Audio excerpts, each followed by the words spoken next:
we want to make lynching a federal crime. Between 1880 and 1950, 5,000 blacks were lynched. No camera, 5,000 lynched.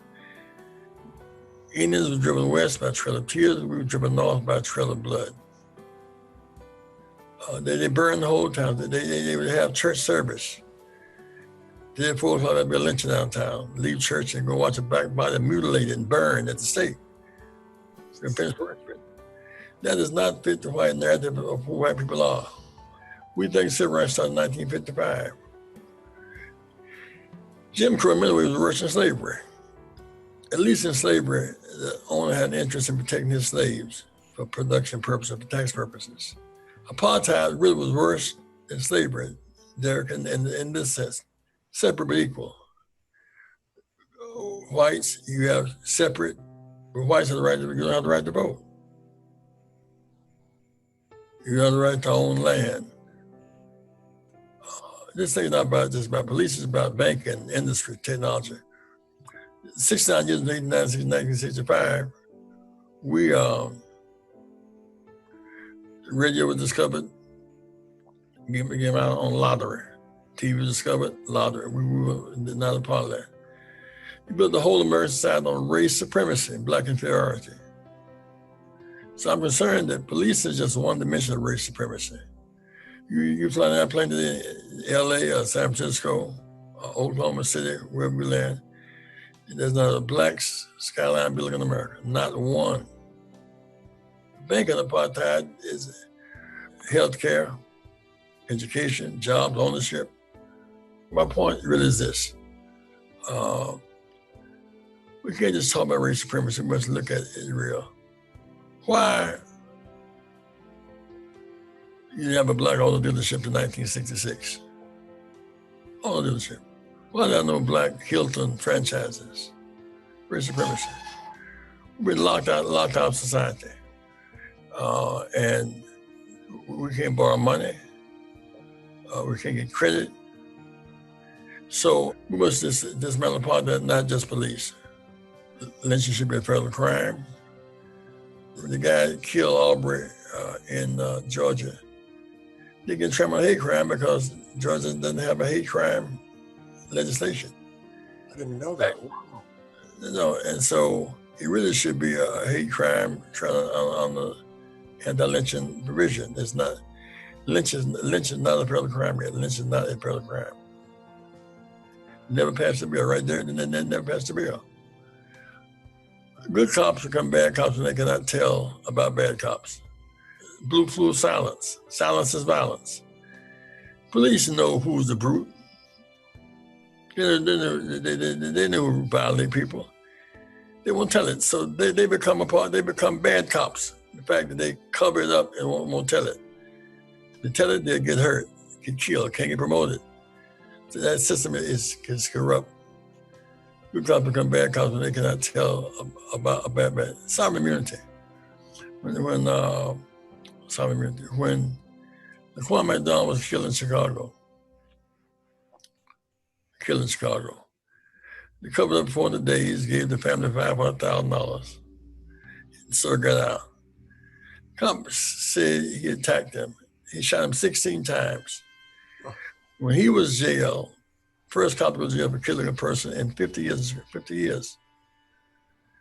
When the police was arrested in Minnesota, the first time a white had been arrested for killing a black in the history of Minnesota. Sovereign immunity. So laws affect behavior. Behavior affects attitudes.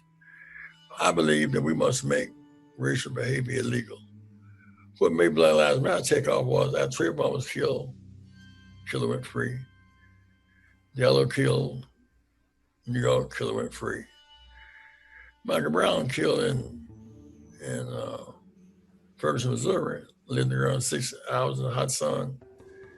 Even his neighbors walked past him. There's a justice to the situation. He landed his neighbors walked right past him. People, it's a terrible thing.